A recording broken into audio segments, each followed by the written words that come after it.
কুসংস্কার ও অন্ধবিশ্বাসকে প্রাধান্য দেওয়া আমাদের উদ্দেশ্য নয়, বরং রোমাঞ্চকর আবহাওয়া সৃষ্টির খাতিরে ভূত, প্রেত ও তন্ত্রের উল্লেখ রয়েছে। শ্রোতাগণের কাছে বিনীত অনুরোধ, কোনো রকম বিশ্লেষণে না গিয়ে শুধুমাত্র গল্পটি উপভোগ করুন।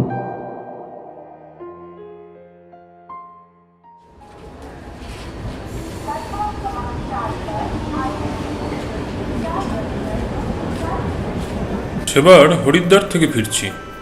আমার সদ্য প্রকাশিত একটি গল্পের হিন্দি অনুবাদ করেছেন এক যুবক, নাম রিতেশ বনসাল। তারই আহ্বানে এক সম্মান জ্ঞাপন অনুষ্ঠানে যোগ দিতেই গিয়েছিলাম সেখানে।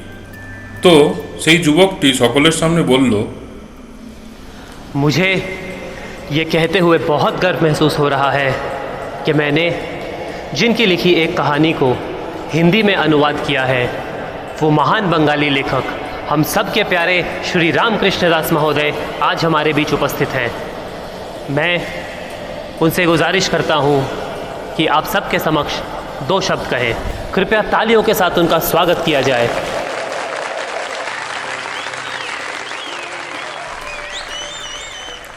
মনে মনে ভাবলাম, এই রে, আবার আমায় কেন?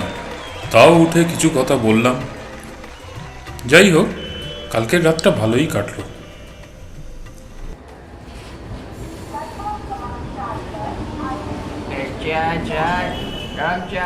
হরিদ্বার স্টেশনে ট্রেনের ভেতর বসে বসে এইসবই ভাবছি। ট্রেনটা সবে ছেড়েছে, ঠিক তখনই দৌড়ে দৌড়ে একজন লোক ট্রেনে উঠল। আমার সামনে সিটে এসে বসল। মাথায় ভর্তি জটা, কপালে 3টি সাদা ছাইয়ের দাগ আড়াআড়িভাবে টানা। তার ঠিক মাঝখান দিয়ে সিঁদুরের লাল তিলক লম্বা করে টানা, চোখগুলো প্রখর দীপ্তি সম্পন্ন, মুখে ভর্তি দাড়িগোপের ঘনঘটা, রক্তাভ বস্ত্র পরিবৃত এক লম্বা চওড়া চেহারার সাধু বাবা। আমি একটু অস্বস্তি বোধ করছি দেখে বাবা নিজেই বললেন, আরে আপনি নিশ্চিন্তে বসুন, আমি কোনো চোর বা ডাকাত নই, এক নেহাতি সজ্জন ব্যক্তি। আরে না না, ছি, আমি তো একদমই ভাবিনি। ও, ভাবেননি? ভালো, কিন্তু আমার মনে হলো আপনি সেই চিন্তাই করছেন। পরিস্থিতি সামলে নেওয়ার জন্যই প্রসঙ্গ পাল্টে বললাম, তো বাবাজি যাবেন কোথায়? আবার বাবাজি টাবাজি বলার দরকার নেই। আপনাকে দেখে কিছু অনুভব করছি আপনার সম্পর্কে। যদি অনুমতি দেন তো বলতে পারি। হ্যাঁ নিশ্চয়ই, বলুন না। আপনাকে দেখে আজ খুবই খুশি খুশি লাগছে। খুব যদি ভুল না করি, আপনি বীরভূম জেলার বাসিন্দা, আর ছোটবেলায় একবার গাছ থেকে পড়ে গিয়ে পায়ে গুরুতর চোট পেয়েছিলেন। কি ঠিক বলছি তো? আরে বাবা, আপনি তো দেখছি একেবারে ত্রিকালদর্শী। আরে না না, তেমন কিছুই না, একটু আধটু জ্যোতিষ চর্চা টর্চা করি আর কি। তাই বর্তমানে একটা লোকদত্ত নাম পেয়েছি, তত্ত্বতান্ত্রিক। তবে আপনি যদি চান তবু বলেই ডাকতে পারেন, কারণ আপনি আমারই সমবয়সী বোধ করছি। নামটা শুনেই আমার একজনের কথা মনে পড়ে গেল। আমারই ছোটবেলার বন্ধু, নাম ছিল তপু। তাই আমি ভাবলাম ওনাকে একবার জিজ্ঞেস করি ওনার পুরো নাম কি। বললাম, হ্যাঁ, যদি কিছু মনে না করেন আপনার আসল নামটা জানতে পারি কি? হ্যাঁ, আর কতক্ষণ আপনি আপনি করবি? হ্যাঁ, আমি অবাক হয়ে তাকিয়ে আছি, আর একটু রাগও হলো হঠাৎ করে আমায় তুই বলাতে। তারপর ভাবলাম সাধুবাবুদের স্বভাবসুলভ আচরণেই হয়তো আমায় তুই বলেছেন। বললাম, মানে ঠিক বুঝলাম না। এবার একটু গম্ভীরভাবেই বলল, তুই আমাকে না চিনতে পারাটাই স্বাভাবিক, কিন্তু আমি তোকে প্রথম দেখাতেই চিনেছি। সেই একই ওল্টানো চুল, সব সময় একটা গভীর চিন্তার ভাব তোর মুখে, আর সেই ধুতি পরার কায়দা। আসলে আমার ধুতি পরার কায়দাটা একটু অন্য ধরনের ছিল। সবাই ধুতির সামনের কোঁচাটা যেমন সামনের দিকে গোঁজে, আমি বাঁ পাশে গুঁজি। না হলে আমার ধুতি খুলে যাওয়ার ভয় লাগতো। কিন্তু সেটা ইনি জানলেন কিভাবে?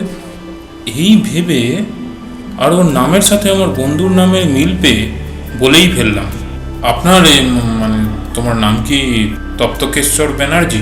আরে হ্যাঁ রে হ্যাঁ, আমি সেই তোর বন্ধু তপু। এবার মনটা পুরো আনন্দে ভরে গেল। সেই ছোট থেকে প্রবেশিকা পরীক্ষা পর্যন্ত একসাথে পড়াশোনা করেছি। আমার খুবই প্রিয় বন্ধু ছিল তপু। কিন্তু তারপর যে কোথায় তুই! আরে কতদিন পরে দেখলাম তোকে। ছোট থেকে আধ্যাত্মিক ব্যাপারে একটু আধটু তোর আগ্রহ ছিল জানতাম, তাই বলে এসব কি? সে অনেক গল্প, বলবো একদিন। তুই বল, তোর কেমন চলছে? কেন, তুই তো সাধু হয়েছিস, তুই বল আমি কেমন আছি। ওই যে প্রথমেই বললাম, খুবই খুশি খুশি লাগছে তোকে। তার কারণ হতে পারে কিছুদিন আগেই এক বিশেষ সম্মানে ভূষিত হয়েছিস, আর সম্ভবত মা সরস্বতীর কৃপায় করে খাচ্ছিস, মানে পড়ালেখা সংক্রান্ত কিছু করিস আর কি। আরে বাবা, একদম ঠিকঠাকই বলছিস তো দেখছি। কালই সম্মানিত হয়েছি, আর লেখালেখি করাই আমার নেশা আর পেশা দুটোই বলতে পারিস। আর তোর সেই যে প্রবেশিকা পরীক্ষার পর নিখোঁজ হলি, দীর্ঘ 40 বছর পর আবার এই তোকে দেখলাম। তো কি করছিস এখন? কিছুই আর করতে পারলাম কই, তবুও মাঝে মধ্যে যদি কারুর কোনো বিপদ দেখি সাহায্য করার চেষ্টা করি মাত্র। তাতে আমার দ্বারা যদি কেউ উপকৃত হয় এটাই আমার প্রাপ্য। আর বাড়িতে বসেই কারুর ভাগ্য গণনা, কুষ্ঠি বিচার ইত্যাদি করেই নিজের পেট চলে যায় আর কি। আচ্ছা, একটা কথা এর আগে তোকে অনেকবার জিজ্ঞেস করেছি কিন্তু বলিসনি, আশা করছি এবার বলবি। দেখলাম মুচকি মুচকি হাসছে তবু, হয়তো আমার মনের কথা আন্দাজ করতে পেরি বলল। আমার নামের রহস্য তো। আমি সম্মতি জানিয়ে ঘাড় নাড়ালাম। আসলে তখন বলিনি, কারণ তখন আমি নিজেও জানতাম না, কিন্তু এখন জানি, তাই আর বলতেও অসুবিধা নেই। তা প্রায় 25-30 বছর আগে আমি যখন ঘর ছাড়ি, তখন সেই শোকে বাবা অসুস্থ হয়ে বিছানা পড়ে যান। কিন্তু বাড়ির খবর আমি তখন কিছুই জানি না। তারাপীঠের শ্মশানে তখন আমি ঘোরতর তন্ত্র সাধনায় রত।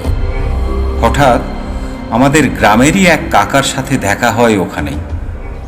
আরে তপু না, তুমি তাড়াতাড়ি বাড়ি যাও, তোমার বাবার খুবই খারাপ অবস্থা। ওই কথা শুনে তখনই আমি বাড়ির দিকে রওনা হই। 2 দিন পর বাড়ি পৌঁছে দেখি বাবা বিছানায় শুয়ে, মা খাটের পাশে বসে কাঁদছেন। ডাক্তারবাবু সবে ঘর থেকে বেরোচ্ছেন। আমি জিজ্ঞাসা করলাম, কীরকম দেখলেন ডাক্তারবাবু? ভালো নয়, যে কোনো মুহূর্তেই কিছু ঘটে যেতে পারে। আমি দৌড়ে বাবার কাছে গেলাম। আমাকে দেখে বাবার মুখটা উজ্জ্বল হয়ে উঠল। বলল, বাবা তপু, তুমি এসেছো? হ্যাঁ বাবা, বলো। অনেক দিন ধরে একটা কথা আমরা তোমার কাছ থেকে গোপন রেখেছিলাম। কি বাবা? আর সময় নেই আমার কাছে বাবা, তাই তোমায় এই গোপন কথাটাও জানানোর সময় হয়ে গেছে। তুমি তুমি আমাদের নিজের সন্তান নয়। কি বলছো বাবা? হ্যাঁ বাবা, বহুদিন আমাদের কোনো সন্তান সন্ততি না হওয়ায় আমরা খুবই চিন্তিত ছিলাম।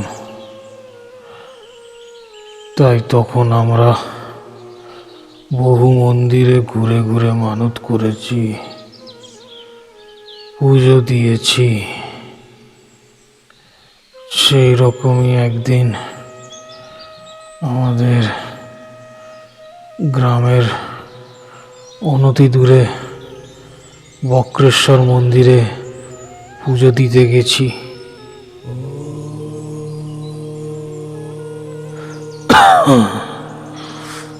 বাবা বক্রেশ্বরের কাছে প্রার্থনা করে একে একে তপ্ত কুণ্ডের দর্শন করেছি। যখন ভৈরব কুণ্ডের কাছে পৌঁছলাম তখনই দেখলাম একটা বাচ্চা বসে বসে প্রচণ্ড কাঁদছে। দেখে বুঝলাম হয়তো ওর বাবা মাকে হারিয়ে ফেলেছে। তখনই ওকে কোলে তুলে নিলাম। প্রায় সঙ্গে সঙ্গেই দেখলাম ওর কান্না থেমে গেল। তা যাক, ও হয়তো ভেবেছে ওর বাবা ওকে কোলে নিয়েছে, তাই ওকে কোলে নিয়েই ওর বাবা মাকে খুঁজতে লাগলাম, কিন্তু কোথাও পেলাম না। শেষে মন্দিরের পূজারীর কাছে নিয়ে গেলাম। পূজারী তো আমাকে ভালো মতনই চিনতেন। বললেন, তারকেশ্বর বাবু, সম্ভবত কোনো ভক্তই পুজো দিতে এসে ওকে ভুলে ফেলে গেছে। আপাতত আপনারা ওকে ঘরে নিয়ে যান। কেউ যদি ওর খোঁজ নিতে আসে আমি না হয় আপনাদের কাছেই পাঠিয়ে দেব। আর তাছাড়া আপনারাও তো অনেক দিন ধরে এই সন্তান লাভের আশায় বিভিন্ন জায়গায় ঘুরে বেড়াচ্ছেন।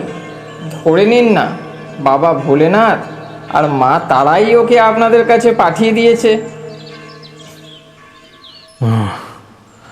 এই কথা শুনে তোমার মায়ের চোখ জল জল করে উঠল।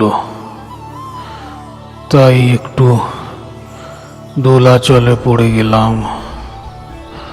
আর বললাম, কিন্তু ঠাকুরমশাই। আর কোনো কিন্তু করবেন না, আমার কথা রাখুন, ওকে নিয়ে যান। আর একটা অনুরোধ, আমার মনে হয় যেহেতু ওকে আপনি তপ্তকুণ্ডের কাছে পেয়েছেন, তাই আমার মনে হয় ওর নাম রাখতে পারেন তপ্তকেশ্বর।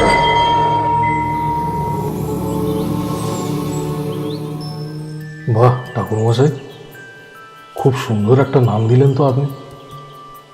আমি তাই রাখবো ওর নাম। আর আশা করছি বাবা ভোলানাথের আশীর্বাদ থাকবে ওর ওপর।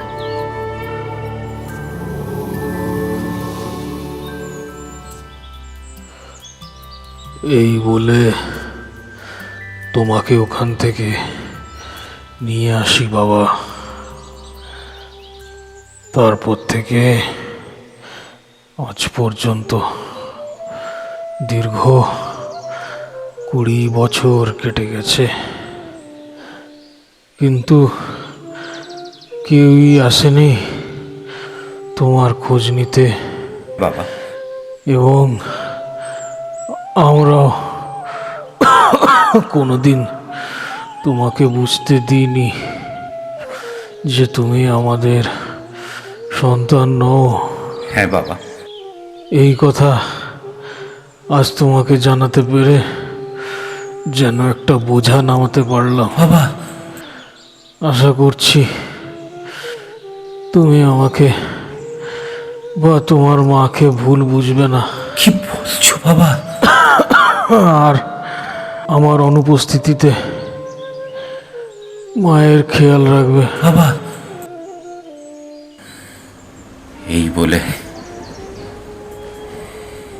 এই বলে বাবা চুপ করলেন। আর সেই রাতেই উনি আমাদের ছেড়ে চলে গেলেন। তারপর থেকে আমার সাধনায় একটু বাধা পড়ল, কারণ বৃদ্ধা মাকে একা ছেড়ে যেতে পারি না। তাই তখনকার মতো ঘরেই থেকে গেলাম। এই বলে তপু থামল। আমারও মনটা একটু খারাপ হয়ে গেল কাকুর মৃত্যু সংবাদ শুনে। আমি ওর মনটা একটু ভালো করার জন্যে কথার প্রসঙ্গ পাল্টে বললাম, আচ্ছা ছাড় ওসব কথা, এবার বলতো, তুই তন্ত্রের জগতে এলি কিভাবে? এক মহাপুরুষের দর্শনের পর। অত ছোট উত্তরে আমি ছাড়ছি না তোকে।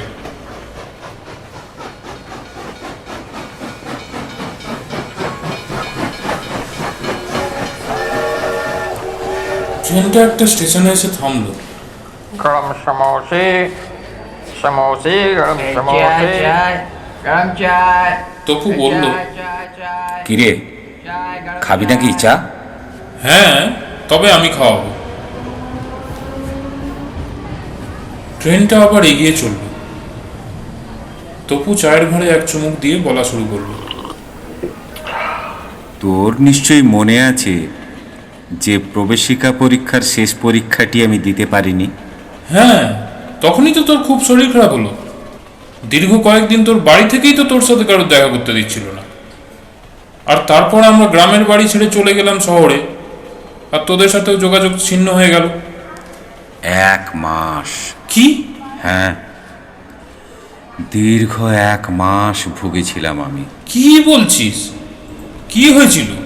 মনে আছে শেষ যখন পরীক্ষা দিয়ে ফিরছিলাম, আমরা একটু সন্ধ্যা করেই বাড়ি ফিরছিলাম, কারণ সেই বল খেলার মাঠের মেলা দেখতে গিয়েছিলাম।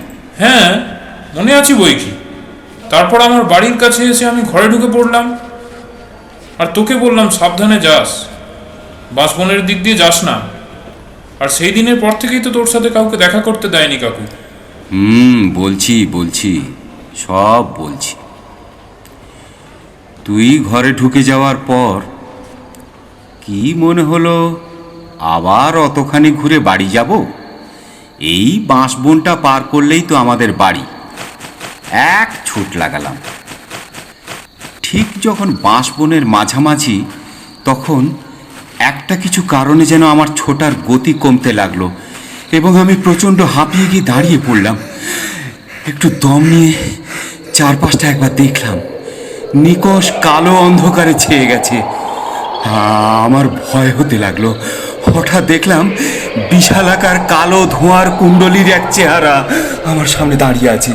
তার চোখগুলো গনগনে আগুনের পিণ্ডের মতো জ্বলছে, আর সেই জ্বলন্ত পিণ্ডের মাঝখানে এক কালো গহ্বরের ন্যায়। কিছুক্ষণের মধ্যেই আমার শরীর অবশ হতে লাগলো, আর দেখলাম সেই কালো গহ্বরের মধ্যে যেন আমি ধীরে ধীরে এগিয়ে চলেছি। আর আমার কিচ্ছু মনে নেই।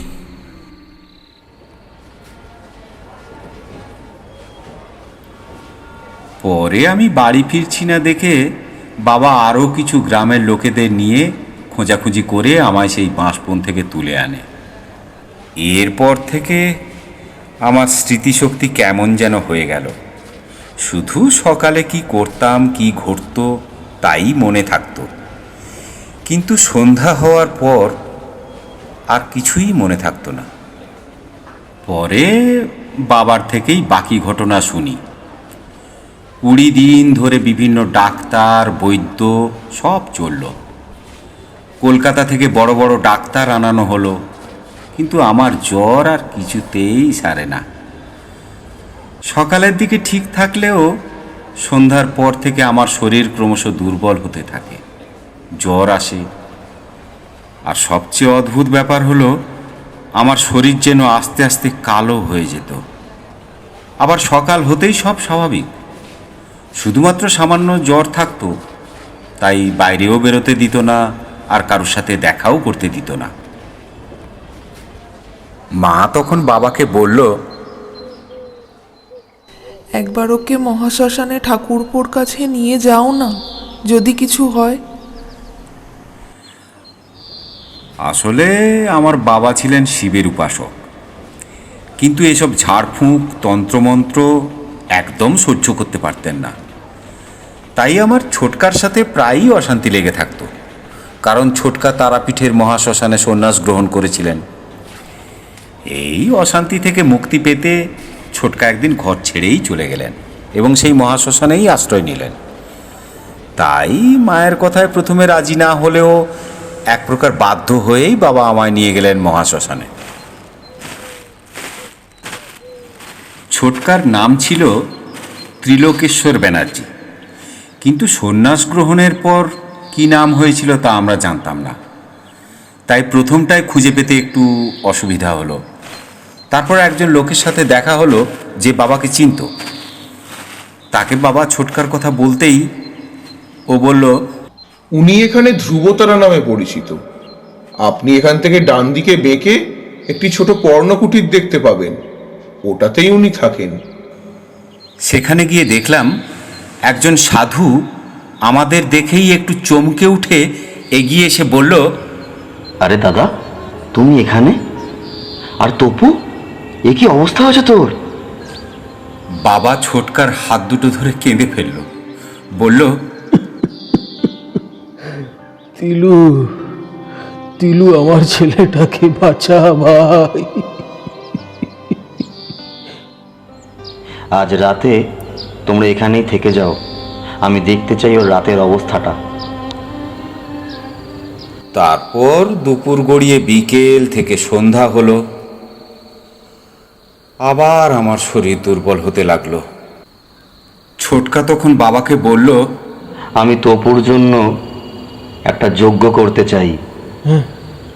তাই তাই করে দেখ ভাই, যা হোক করে আমার তপুকে ঠিক করে দে ভাই। এই বলে ছোটকা সেই দিনের যজ্ঞ শুরু করলো। আমায় ঠিক নিজের পাশে বসালো, তার পাশে বাবা। যজ্ঞের আগুন দাউ দাউ করে জ্বলছে, তার সাথে ছোটকার বিভিন্ন মন্ত্রোচ্চারণ চলছে। এভাবে কিছুক্ষণের পর ছোটকা একটা মাটির সরায় বেশ কিছুটা ঘি ঢাললো। তারপর একটা ছুরি নিয়ে আমার হাতের তালুতে ফোটালো, আর একটু রক্ত সেই ঘিয়ের সাথে মিশিয়ে এক কোষা করে আহুতি দিতে লাগলো। সঙ্গে সঙ্গেই গল গল করে ধোঁয়ার কুণ্ডলে উপরে উঠতে লাগলো। ধীরে ধীরে সেই ধোঁয়ার রং সাদা থেকে ধূসর থেকে কালো হতে লাগলো, আরও ঘন কালো হতে লাগলো। সঙ্গে সঙ্গে ছোটকা একটি পাত্রে জল নিয়ে সেই যজ্ঞের আগুন নিভিয়ে দিল, আর বাবাকে বলল, দাদা, আমি যেটা ভয় পাচ্ছিলাম তাই হলো। এই ধোঁয়ার রং কালো হওয়ার মানে হলো তপুর ঘোর বিপদ। ওর এখনই এই শ্মশান ছেড়ে যাওয়া চলবে না। এর উপশম বা প্রতিকার একমাত্র একজন মহাপুরুষই করতে পারেন, যিনি এখন সব সাধনায় রত। আরও 2 দিন তোমাদের এইখানেই থাকতে হবে। 2 দিন পর ছোটকা সেই মহাপুরুষের কাছে নিয়ে গেল।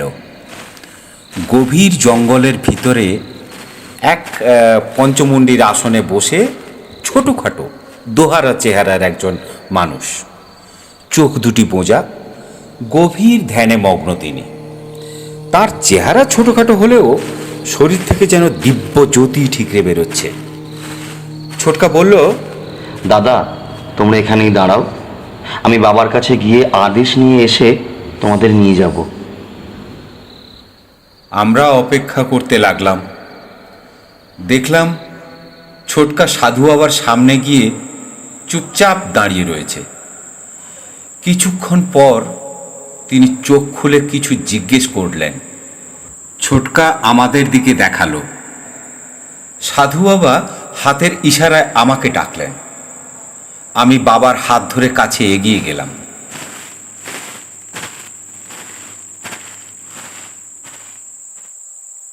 সাধু বাবা বললেন, তোর নাম কি? সপ্তকেশ্বর ব্যানার্জি। যখন ওনার কাছাকাছি গেলাম তখন আমার অনুভব হলো যেন একটা ঘোরের মধ্যে আমি আছি। যে অনুভূতি আমার ছিলই না, সন্ধ্যার পর কিছু মনে থাকতো না, এখন যেন একটু একটু বুঝতে পারছি যে আমার সামনে কি ঘটছে। সাধু বাবা আবার বললেন, তুই আমার সামনে এই যজ্ঞকুণ্ডের বিপরীত দিকে বস। বাবার দিকে তাকিয়ে বললেন, তুমি তোমার ছেলের পাশেই বসো, কিন্তু কয়েকটা জিনিস খেয়াল রাখবে। যজ্ঞ যখন চরম পর্যায়ে পৌঁছাবে তখন তোমার ছেলের নাক দিয়ে রক্ত বেরোবে।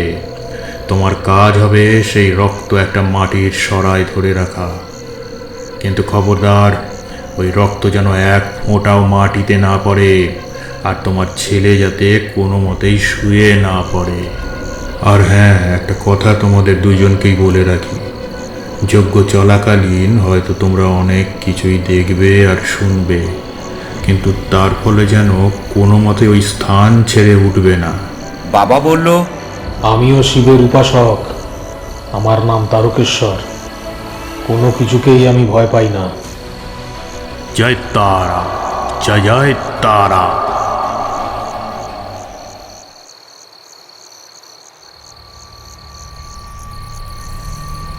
এরপর শুরু হলো এক ভীষণ যজ্ঞ। সাধু বাবা একের পর এক মন্ত্রোচ্চারণ করে চলেছেন, আর আমার ছোটকা তার পাশে বসে যজ্ঞের প্রয়োজনীয় উপাদান একের পর এক সাধু বাবার হাতে তুলে দিচ্ছে। কখনো কালো সর্ষে, কখনো বেলকাঠ, ঘি, আরও অনেক কিছু। এরপর দেখলাম মাটির সরায় খড়কুটো দিয়ে বাঁধা একটা কিছু ছোটকা সাধু বাবার হাতে এগিয়ে দিল। সেটা সাধু বাবা আহুতি দেওয়ার প্রায় সঙ্গে সঙ্গে সমস্ত গাছপালা নড়তে শুরু করলো, ঠিক যেমন ঝড় উঠলে হয়। চারিপাশ থেকে ধুলো ঝড় আমাদের দিকে ধেয়ে আসতে লাগলো। সেই সরাটা এক বিকট আওয়াজ করে ফেটে গেল। তার সঙ্গে সঙ্গে সমস্ত ঝড় থেমে গেল। আমার সমস্ত শরীরে এক কম্পন শুরু হলো, আর সাথে সাথে নাক দিয়ে রক্ত ঝরতে লাগলো। বাবা তাড়াতাড়ি আমায় জড়িয়ে ধরে সেই রক্ত একটা মাটির সরায় ধরল।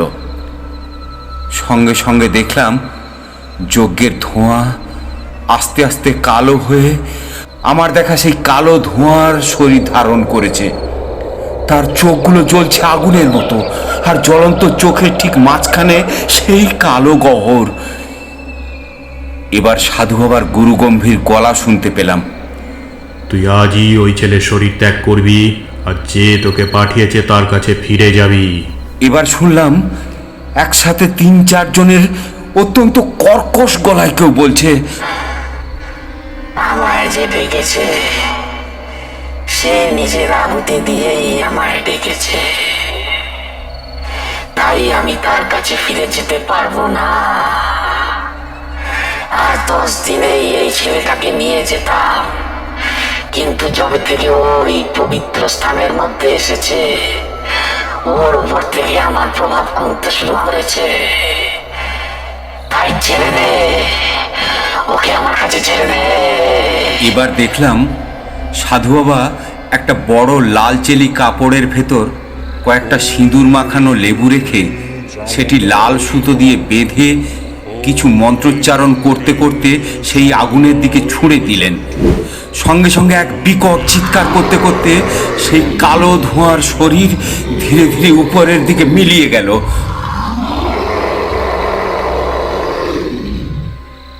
আর আমার শরীর বাবার কোলে ঢলে পড়ল। তারপর বাবার মুখেই শুনেছিলাম সাধু বাবা বাবাকে বলেছিলেন, ওর স্বাভাবিক জীবনযাপন সম্ভব নয়, ওর ওপর ভোলানাথের কৃপা আছে, তাই ওকে আর বাকি দুর্বল লোকেদের সাহায্য করতে হবে, আর তার জন্য ওকে তৈরি হতে হবে। ভোলানাথের কৃপার জন্যই ওই জিন এতদিন ধরে ওর ওপর প্রভাব বিস্তার করে ওকে পুরোপুরি নিতে পারছিল না। প্রথম অমাবস্যায় ওকে ওই জিন প্রথম দেখা দেয়, কিন্তু আর 10 দিন পরে আসছে দ্বিতীয় অমাবস্যা। ওই অমাবস্যার মধ্যেই ও ছেলেটিকে নিয়ে যাবেই। তাহলে এখন কি করব বাবা? তুমিই বলে দাও, যাতে আমার ছেলেটা বেঁচে থাকে। আর কিছু চাই না। ওকে 1 মাসের জন্যে আমার কাছে রেখে যা, তাতে ওই জিনও এই মহাশ্মশানের চৌহদ্দির ভেতর প্রবেশ করতে পারবে না। আর এই 1 মাসে আমি ওকে এমন কিছু শিখিয়ে দেব যার পর ও নিজের রক্ষা নিজেই করতে পারবে। তবে এরপর ওকে আরও কঠিন সাধনা করতে হবে, যাতে ও আরও অনেক লোকের উপকার করতে পারে। এই বলে বাবা আমাকে 1 মাসের জন্য ওখানেই রেখে চলে গেল। এই বলে তপু থামল। আমি বললাম, তা সেই মহাপুরুষের নাম আর পরিচয় তো বললি না? ও হ্যাঁ হ্যাঁ, উনি হলেন শিবানন্দ ব্রহ্মচারী, যিনি তারাপীঠের মহাসাধক বামাখ্যাপার একজন একনিষ্ঠ ভক্ত। কথা বলতে বলতে ট্রেন এসে থামলো একটা স্টেশনে।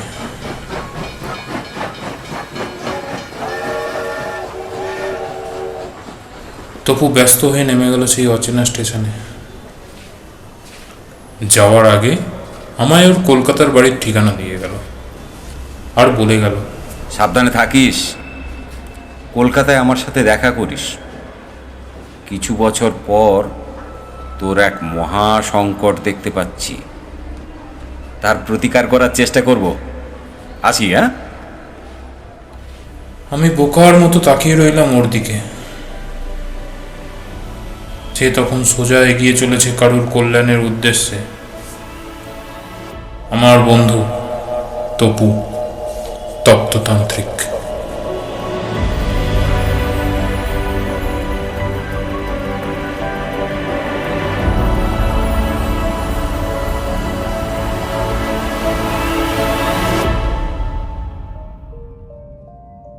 শুনছিলেন অর্ণব মুখার্জির লেখা তপ্ততান্ত্রিক সিরিজের প্রথম গল্প মহাপুরুষ দর্শন।